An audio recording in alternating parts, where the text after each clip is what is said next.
And in particular, we're going to look a little bit back on this draft on a player I haven't actually talked as much about on this channel. I know many others have, kind of just getting my way around over into this side of it. And when the Seahawks completed this last draft, if you were to listen to your by and large pundits, draft analysts, they would tell you that the Seattle Seahawks really knocked it out of the park with 2 picks in particular. Now, there's some that like other picks in the draft and less on other picks or more on other picks, but that especially has stood out when you look at some of the draft coverage coming from these folks.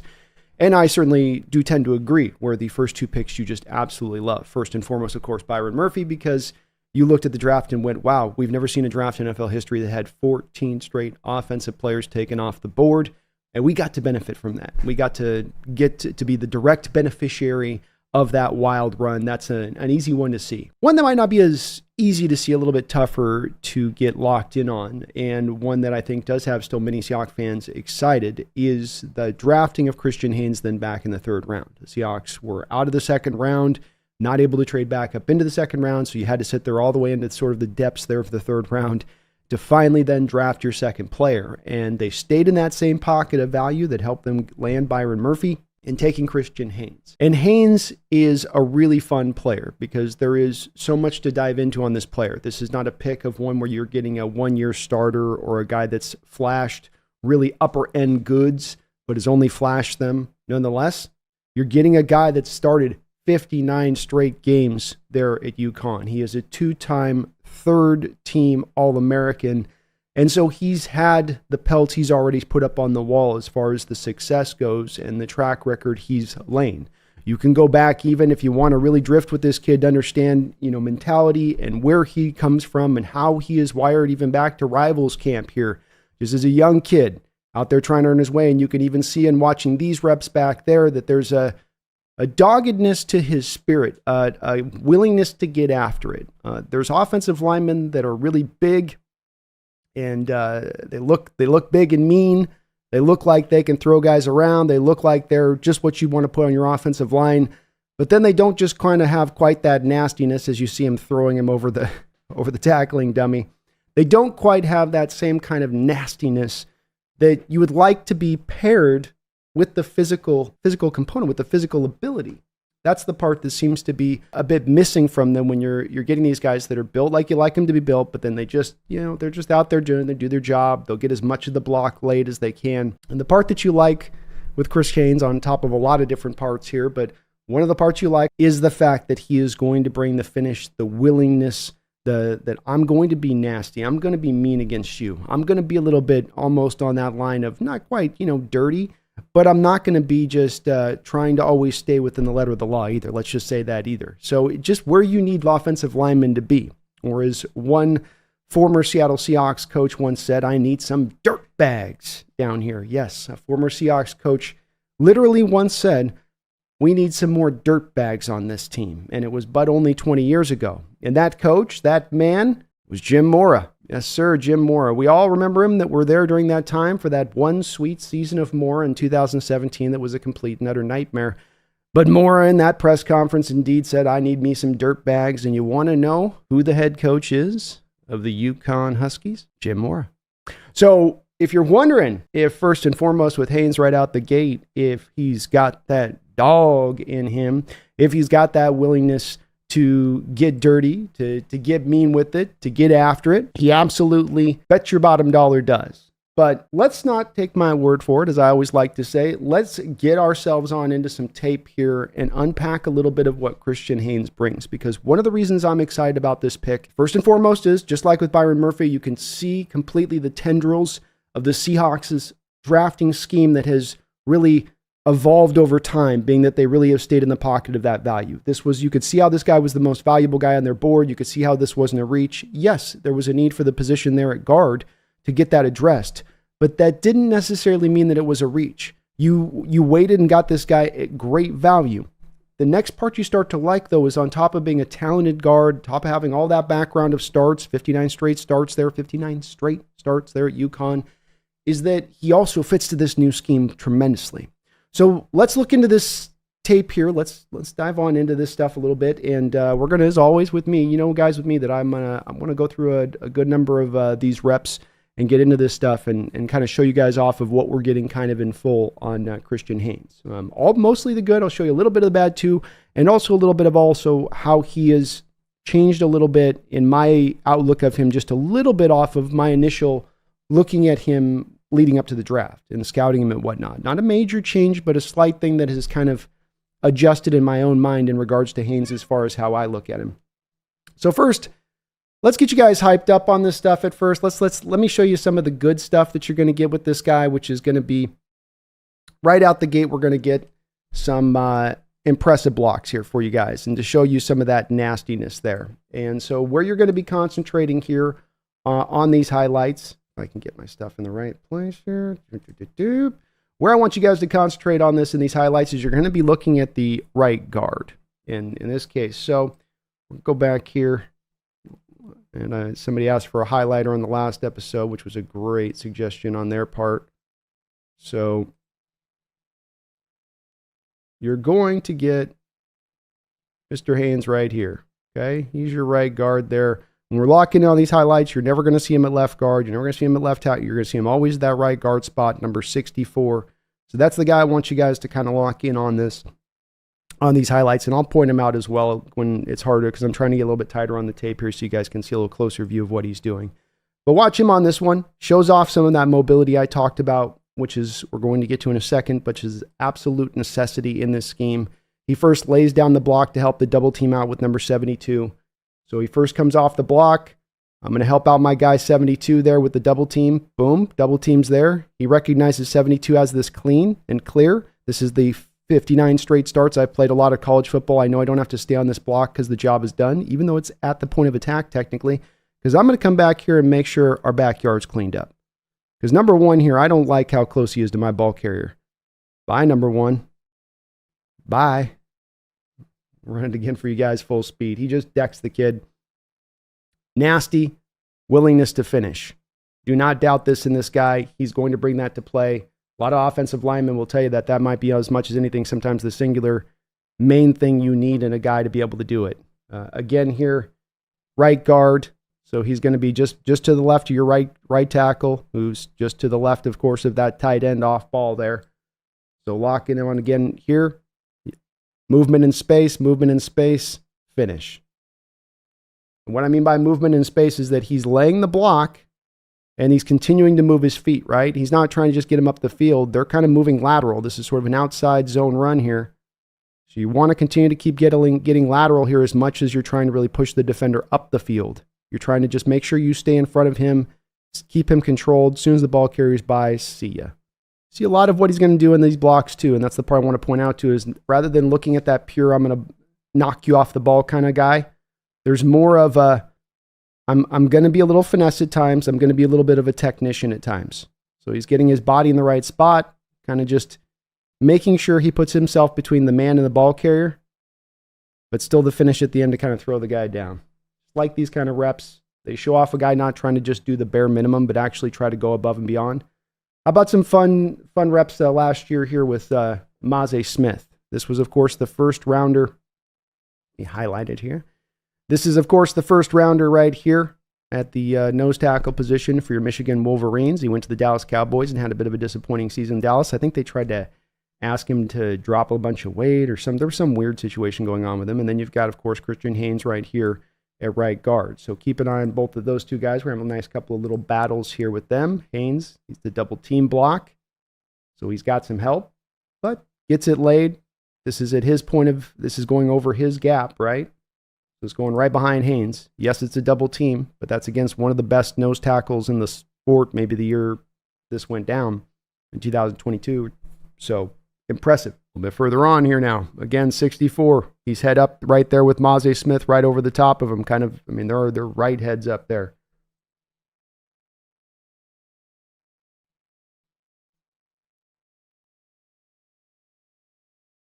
One-on-one pretty much. A little bit of a back shoulder. Got a little bit of the arm on the back shoulder there. I ain't going to lie on that part, but refs aren't going to see that in the mess. Handles Maze. Not really going to get any movement here, but Maze also doesn't even know where the ball carrier is at this moment. You could say there may be a little bit of a hold there if you want to be a nitpicker about it, I guess. Here we go again, 64. Mozzie Smith right across from him here again. Boom. Wins the leverage war.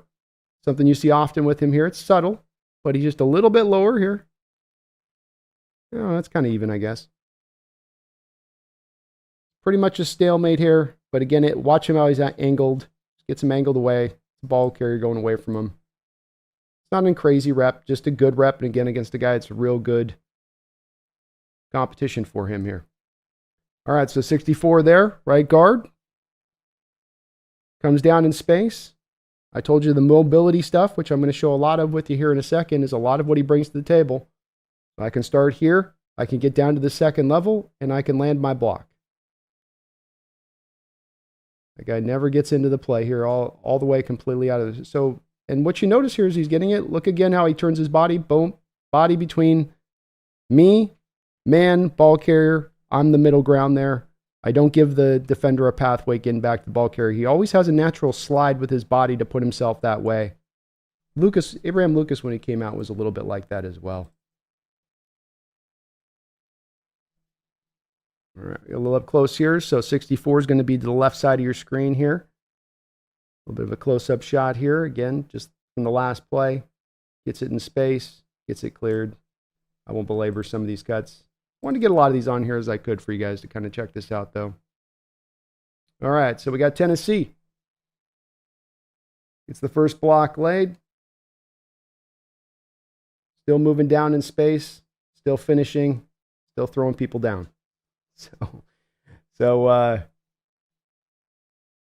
you get a little bit of it all here. The mobility, the finish. Again, is it a little like, are you allowed to do this fully? I don't, maybe not at the college level, and they're hard to see it, but you just like the spirit. What I like about these initial reps I wanted to show you is you can't doubt the spirit with it. All right, let's go to some specific items within his game. Can he, you might say, hey, Brandon, does he have the ability to pancake? Can he do that? Can he put a man down? Yes, he can. He can absolutely pancake. This is going to be the finish we talk about. So 64, right guard. Whoops. Again, he's got this sort of spin cobra technique thing he does. But he's just throwing the guy to the ground. So you get a feel for the power here. Just tosses him down. That guy's out of the play this play. Offensive line coaches love these kind of guys. All right, we got Wolverines. Right guard on that side. Locks him up. Gets him down onto his knees. That's 55 too, by the way. I think this kid, though he's very young at this point, I think he's going to be a first-round pick this upcoming year. That defensive tackle there for the Michigan Wolverines. Now, he gets a little bit of help here. 72 gives a little bit of help there to 64, right? But 64 finishes it, doesn't he? And where's that run going? Right off his back. Right off his backside. And if you push your man out of the hole and then you crumple him to your knees, that's a pretty good rep. Again, here against Michigan. Initial block. Junior Colson looks like he's going to get the bad end of it on this one. And the fluidity of moving in space. Some linemen can't move 3 feet in front of them without tripping over themselves. Here, he comes off the ball, helps on Mozzie Smith with the double team block. Bingo, bango. Double team's cleared. He recognizes it.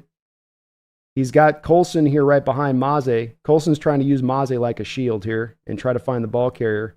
He peels off Mozzie, catches Colson. Catches Colson, and then Colson gets it. So smart, intelligent, can move in space, can go off of multiple blocks on one play. These are all things that are going to be baked within this new offensive scheme and are going to be very important to Grubb. This is part of what no doubt helped him on tape and very much impressed him. Here we have another linebacker drafted fairly high in this draft. You guys remember Wilson, the kid out of NC State, who does not actually have an ACL. I don't know if maybe he doesn't have an ACL because Haynes just put him down on tore the last of the ACL right here on this play. He again gets his guy down on his knee. So movement in space. Look out, kitty. movement in space. Get to the linebacker and Peyton Wilson. Get the lock blade to the point you've got the guy down on his knee. If you're pulling this off, so he's helping a little bit on the nose, right? Help a little on the nose with my center. Okay, nose is clear. Get down to the second level. I'm going to take care of Peyton Wilson now. Wilson's taken care of. Look how close that ball carrier is to his back. Boom, take care of it. Now, Wilson kind of does end up getting a chance making a lot of the tackle there, but Haynes does what he can on that play.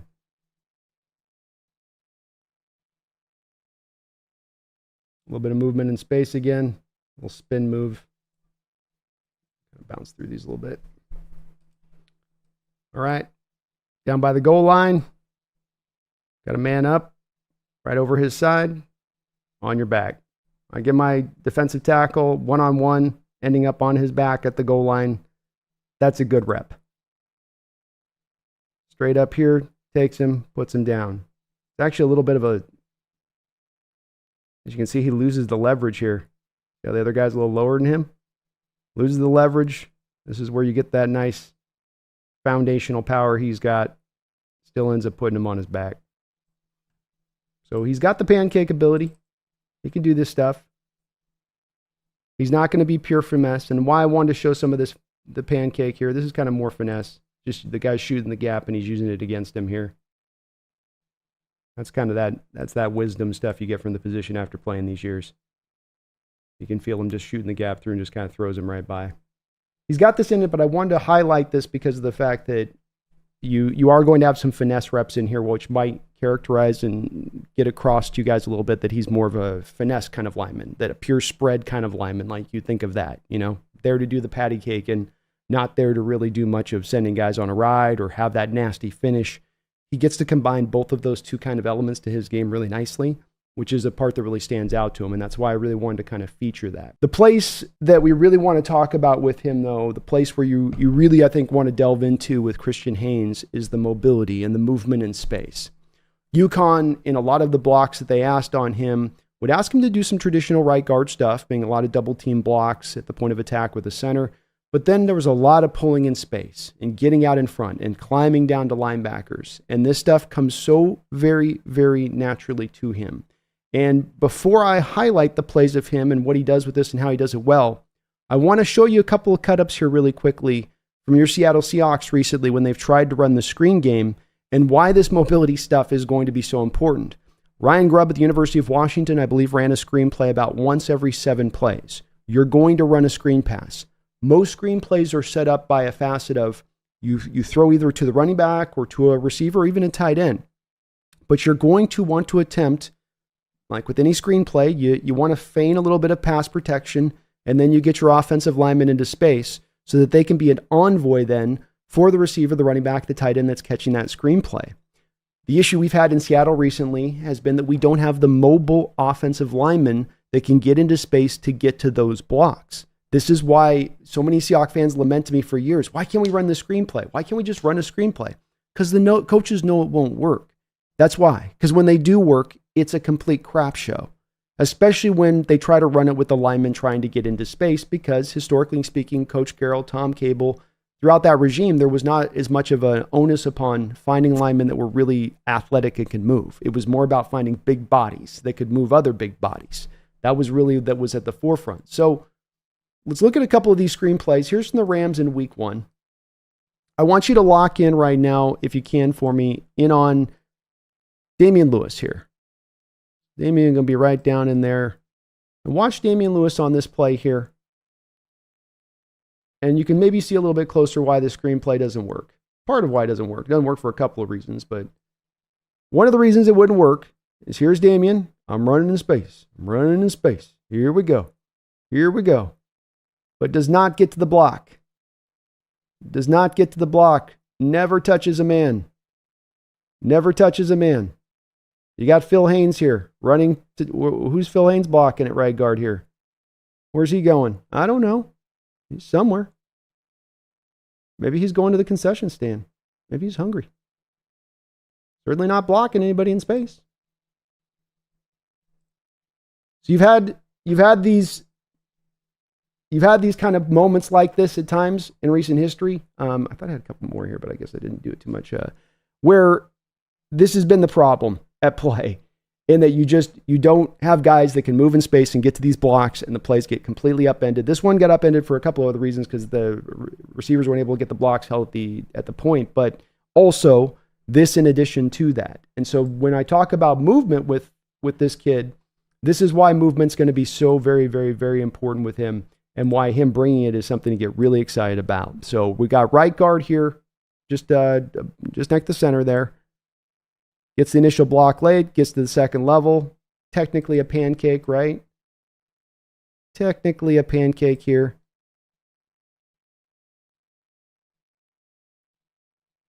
But it's an easier said than done thing to get the block initially, get a little hand on there, make sure this block's laid, passes it off to 75, then gets down. So get the initial block laid until your right tackle can catch up to you to pick the block up. He hands that block off, then he's down to the second level. On that linebacker lays that block down to the point the guy ends up on his back. So that's what you're going to see in these cut-ups here a little bit. So I can do this right. First block, second block laid. Come back here again. Going to come off the ball, climb to the second level, find his block, push out of the screen. Play doesn't go for much here. Okay? So, come on. Sorry. Live thing here. Why isn't this playing now? All right. First block. Second block. Climb down. Take care of guy out of screen. Got here right guard. Be right here. You can't quite see him really clearly here. You'll see him here move though. Again, he's going to climb down. Get down to the second level. Get the linebacker cemented there. Man's got the deal. So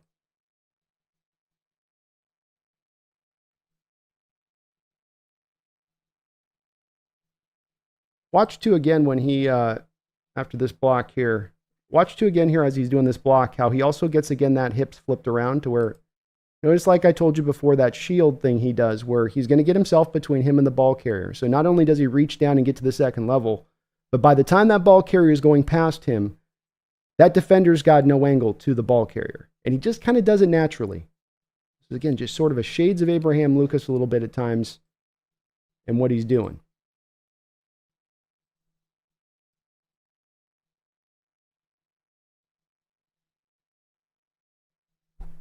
So again, we're going to get him out front here now.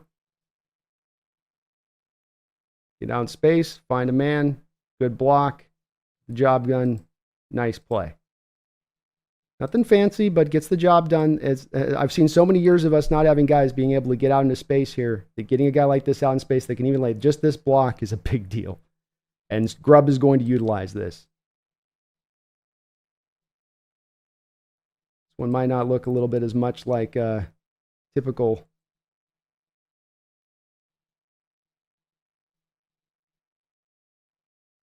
So on this one, he's got to get to 23 here. So not an easy block. I got to get technically into space here to get to this block. You can see he's got to stretch his athleticism out to get to it, but he still ends up laying the block, and the play still ends up going over his side of things here. A lot of more of a, that's like a reach block-ish kind of play than getting into space necessarily, but it's still part of the same component of mobility. Again, getting to the second level.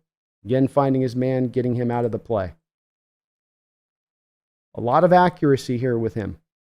So right guard, watch him get down to the second level. It's a little slot corner he's got to go find here. Or a small undersized linebacker, one of the two there. Or a safety, I guess. One, but gets down, gets the block laid, 64 there in space, no problem. Again, helping here with the double team. But not just with a double team, they're getting lateral post snap. We're not getting up the field. We're not trying to drive the guy. You're coming up here to get him moved sideways to open up that. Kind of the big part of the outside zone run is being able to do this. Setting up, you're just trying to more get the defensive lineman moving laterally rather than what historically you try to do, which is push them backwards. So again, out in space, it's going to be so fun when you get these moments of this kid where he's lined up like this and then he's going to pull out in front because he can do this like a fullback. He's out in front looking, finding somebody, knocking him over. He's not going to miss. These guys, even the guys that can move at times, will just often miss in space. He's going to land that block. Big 64 there, just rumbling out in space right in front of his running back. Not slow to the spot. He's there before the running back arrives. Another thing we've seen at times is missing. I don't know why I included that snap. Back against Michigan here. Pull back across the formation, little wham block. Chris Jenkins, I think 3rd round pick in this last draft. It's always tough on the defensive lineman to catch the wham blocks coming, but he's able to lay it. Again, here you're going to get a little bit of the ability to do the 2 blocks. First, get that first block helped out. This is going to be in grub system. Help out in that first block, get lateral, climb down, get to the second level. Many linemen here would get caught up on this first block. I got to help my guy, got to get that first block, and they don't get in a timely nature down to that second defender. But for these plays to work, you've got to get to, especially if you're going to hit a big play on it, you've got to get down to the big defender to make that happen, to the second defender to make it occur. Again, pulling out in front, finds his man, lays his block. Good play. Doesn't put him on his back this time, but gets the job done. Look how far he's having to go here on this play as far as pulling out in front goes, to where he eventually ends up laying his block. He's covering a good 15, 20 yards of distance there. And this is no easy thing. So when we talk about him fitting within a mobile-based scheme, a spread-based scheme, being able to do the screen-based stuff, to get out in front, to pull out in front, the things that were missing before, this is what he's got. Again, on Peyton Wilson, just completely suns up Peyton Wilson here. Pulls back across formation, bam, gotcha. Wilson tries to spin off of it, it's too late, first down.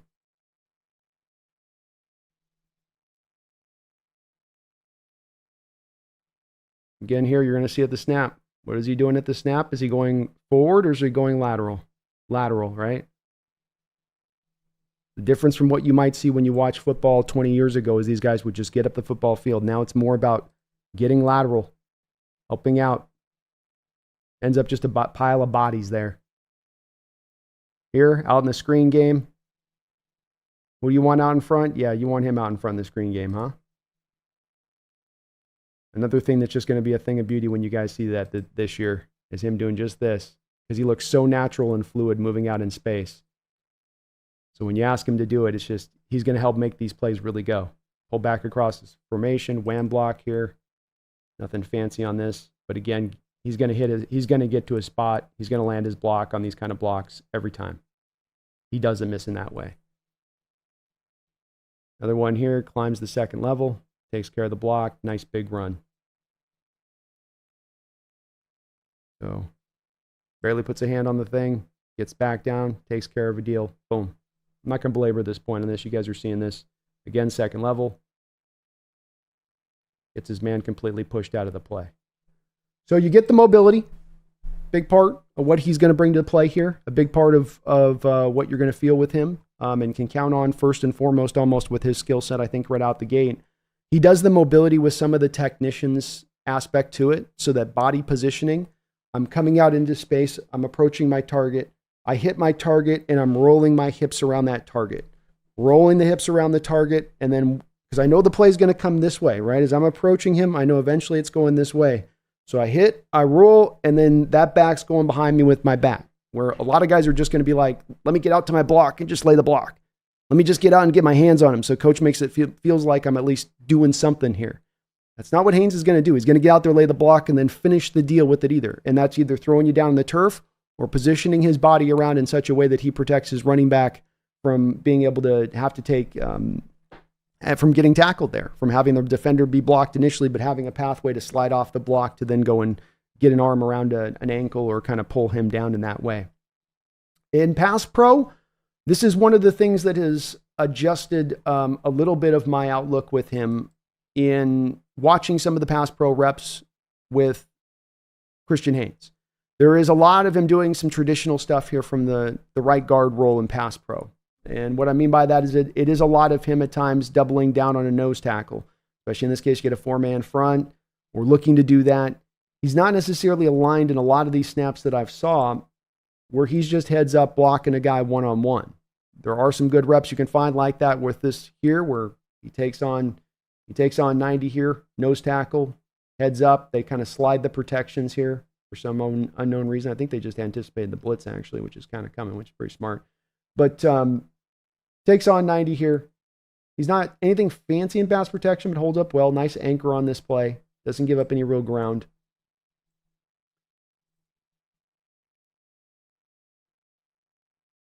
Here we got a little bit of a help from the running back, but you do see some of the help that he would get at times in there, and some of how much UConn didn't necessarily ask him in one-on-one situations to hold up, but this is a good rep. Probably didn't even need the help there from the running back. Lock on that right guard there on that side. Nice heavy hands initially, stands the guy up on contact. Moving his feet well. The power sometimes is missing a little bit as much.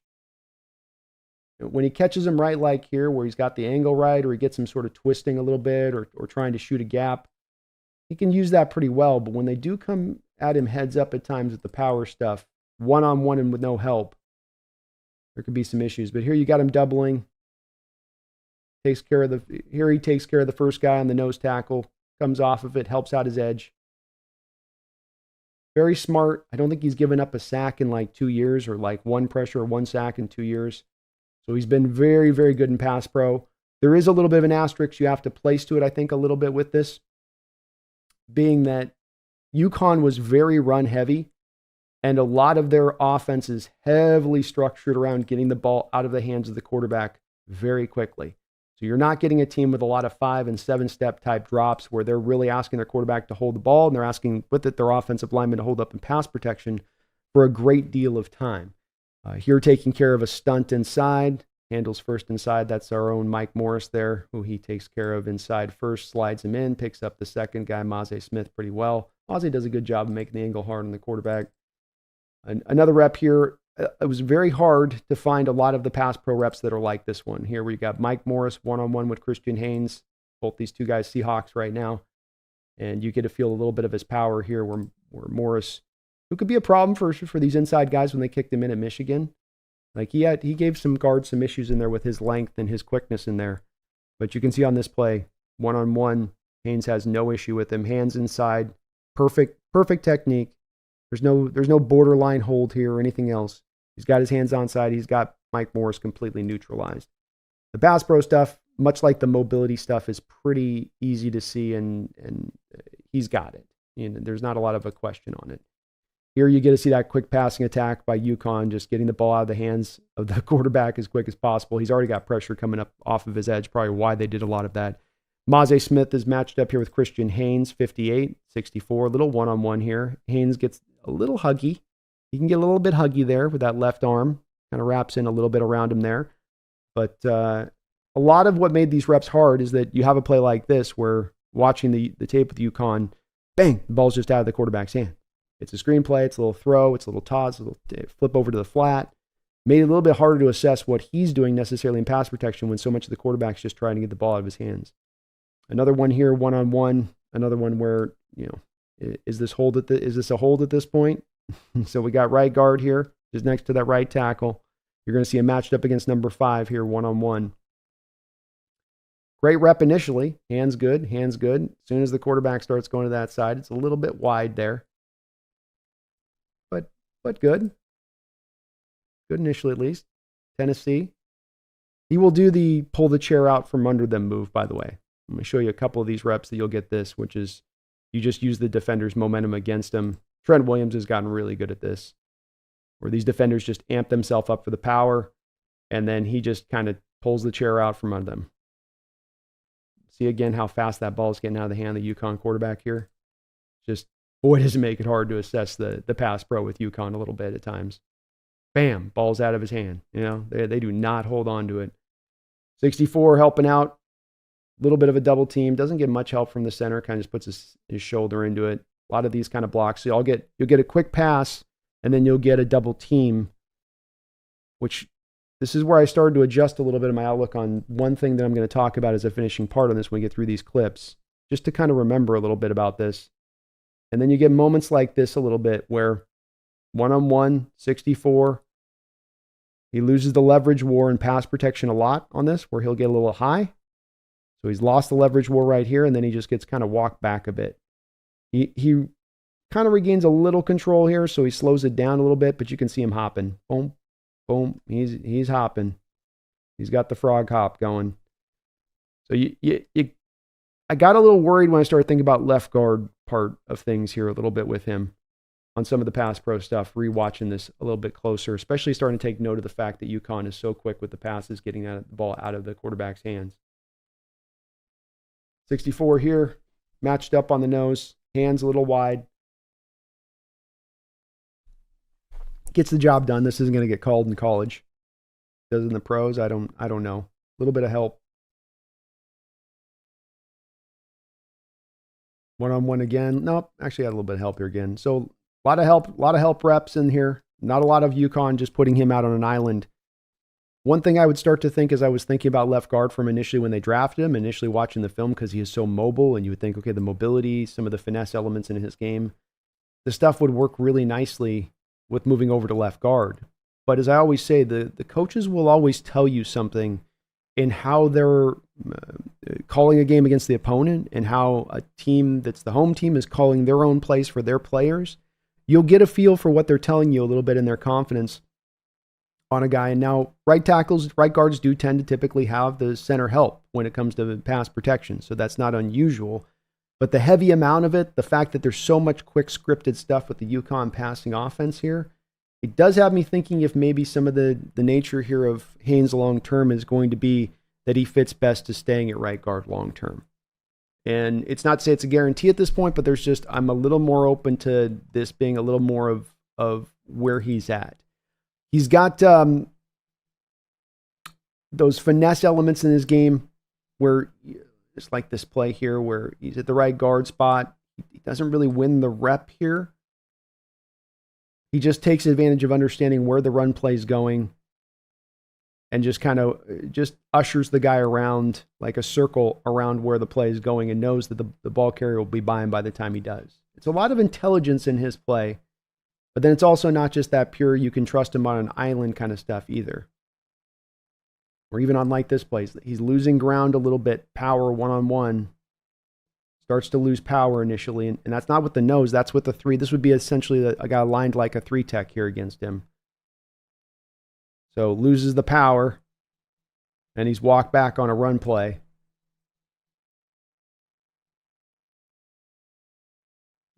Again here, coming down. Like that, actually. That was this is where there's power here, but there's as much the finesse in what he's doing. So first, this is a reach block. So what do we mean by reach block?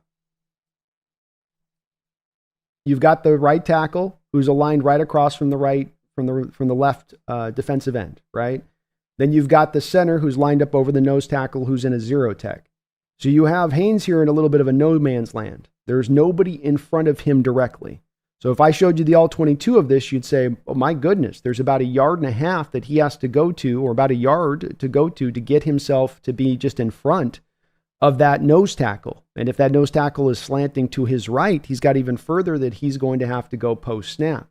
So these are very tough blocks to hit, and they are built on the back of mobility because the guy's not just hitting the guy in front of him. I've got to get lateral 1, 2, 3 steps, then I get to you. And then that body positioning thing where he can roll his hips around the guy. See, ball carrier's around him, hips are rolled. So remember, he started on this to the guy's left shoulder. He's ending up on the guy's right shoulder by the time the ball carrier is to him. And then a little bit of that same finish that you get. He's lost ground on this play. He's not pushing that guy in. Look at the blue line. He's behind the line of scrimmage. So there's no push. There's no him just battering this guy. But it's positioning, it's technique. Getting those hips rolled in the right place, keeping his foundation set, and first down on the run.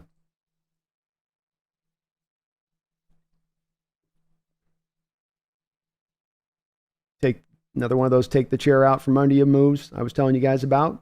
So right guard one-on-one. Guy's coming heavy with the power. He just sort of backs up and takes the chair out. Boom. Those little hops sort of throw off the defensive tackle, and he just kind of falls over his feet. So he's got that little move in his bag.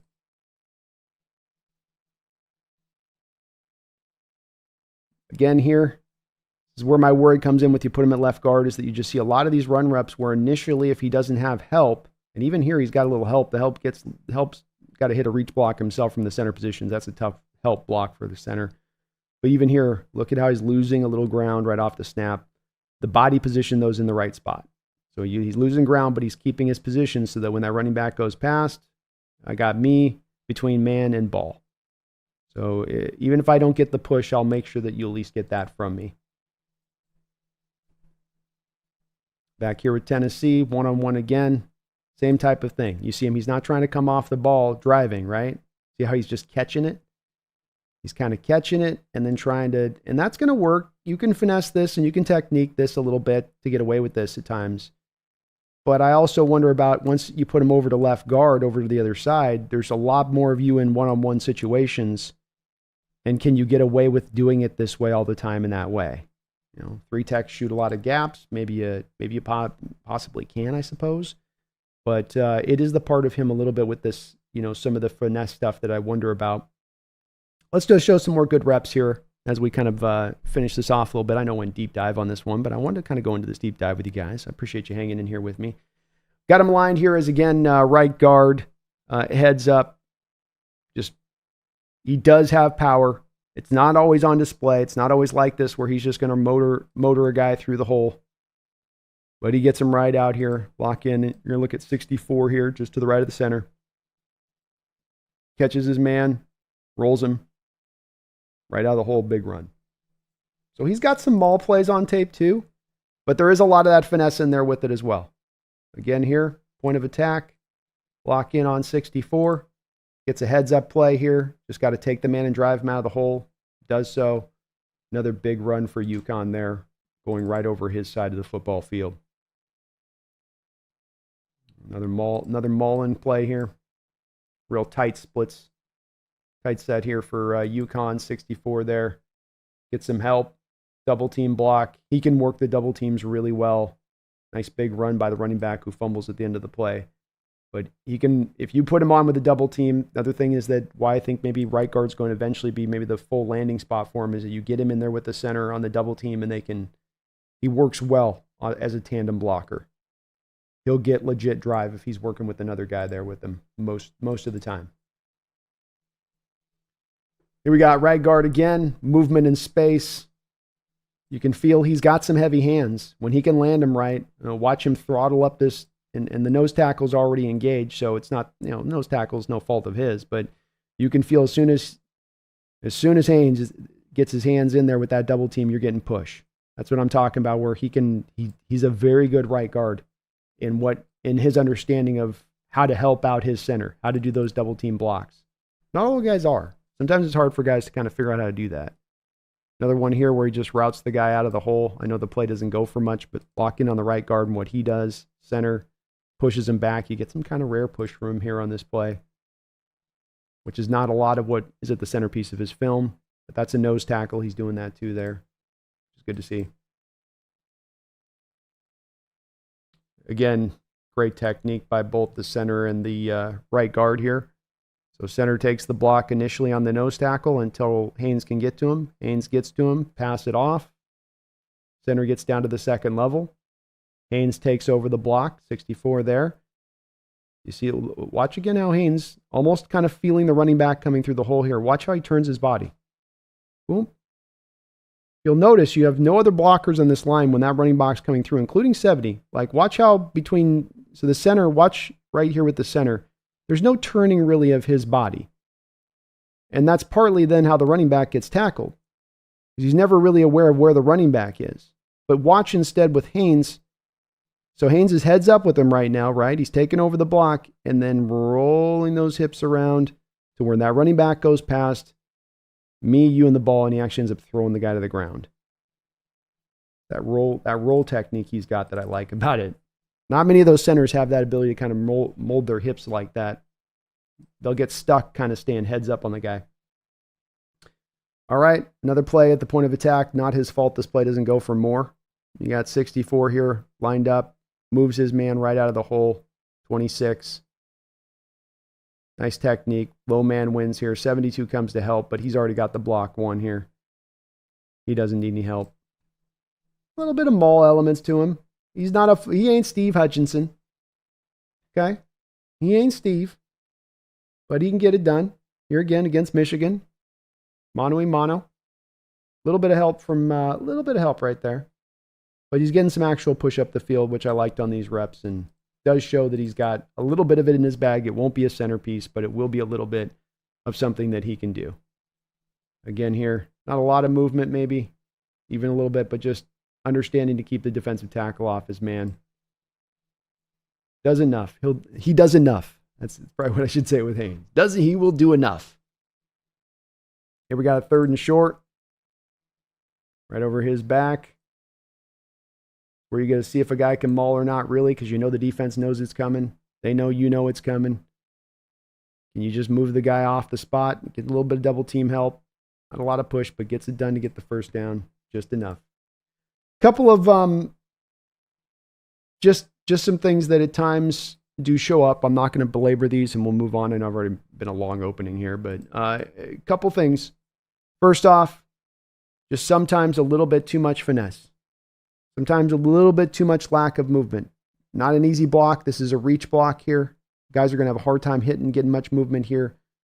A little bit of getting into the backfield on these run plays, a little bit too much at times. Here again, doing a little bit of the technique where initially the block's laid really nice. So right guard comes off into 90, one-on-one block. He's in good position here, but the guy just kind of rolls around his side. He's not really pushing him off after contact. On contact, you're not seeing that push at times, right? That's by and large what you're going to kind of see a little bit.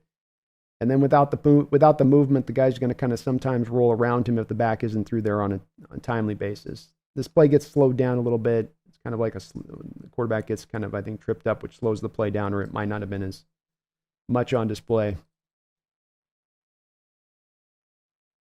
And here again, when I think about him at left guard being matched up at times where he's in space and a guard's got a little more, and a 3-tech's got a little bit more position to work with him, he's got to take on the defensive end here, and the end just gets right upfield on him and just can't get quite those feet moving laterally to get himself in position. Again, not an easy block because he's not heads up of the guy, so it is a bit of a reach block he's got to hit to land this, but you can see the play goes to hell because of his loss on the play. Didn't permeate, isn't like the biggest, huge issue with him. There's just sometimes a little bit of the finesse pass protecting thing going down, like this here on this rep. He's trying to take the chair out from under him on this play a little bit. That's where you see the head dip down, trying to take the chair out. Didn't quite really work. I don't know if he'll get called for a hold here necessarily. It's unorthodox, let's call it that, this technique here. I don't know if he's about to suplex him, but a little bit of just sort of, I'm going to ride the technique and I'll kind of position. I'm not really taking it to you necessarily. I'm not trying to get my will across over to you, and still myself. Not necessarily that. So not a lot of bad moments on tape with him. Not a lot of stuff of, this is just little bits of here and there, and a little bit of, there's the finesse elements at times with him in pass pro.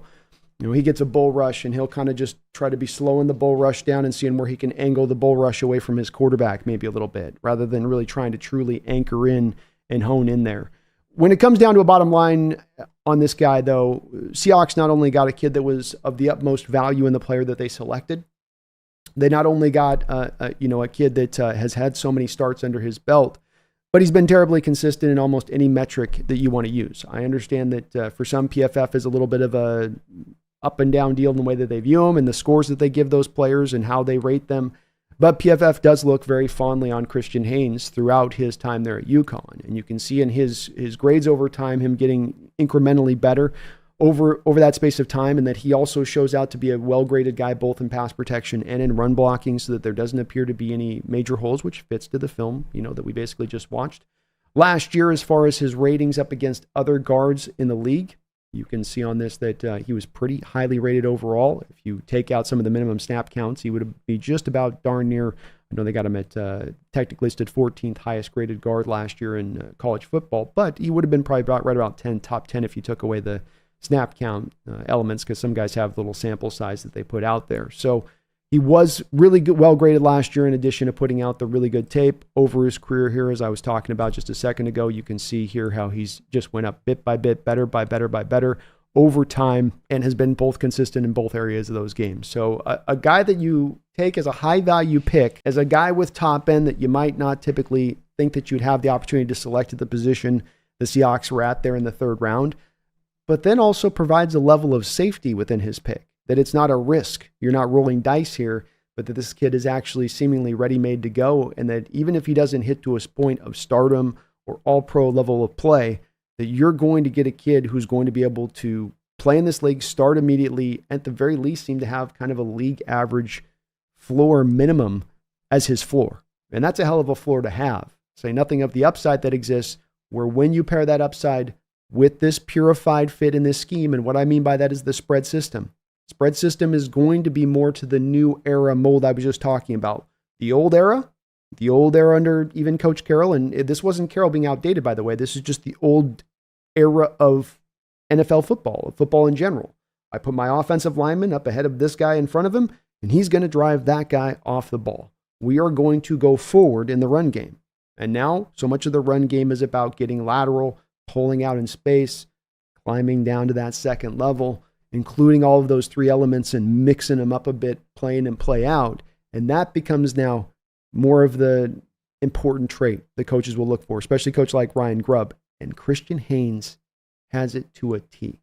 A purified fit, most definitely, in this respect of things. And he goes in tandem, of course, with other guys that are also guys that I think that you could put and say are in the same kind of mold, specifically being Abraham Lucas, Charles Cross, Sa'atoa Lumea, when you move him from tackle to guard, becomes kind of this player. Olawatimi is this kind of player. Bradford is an athletic freak for the position at right guard.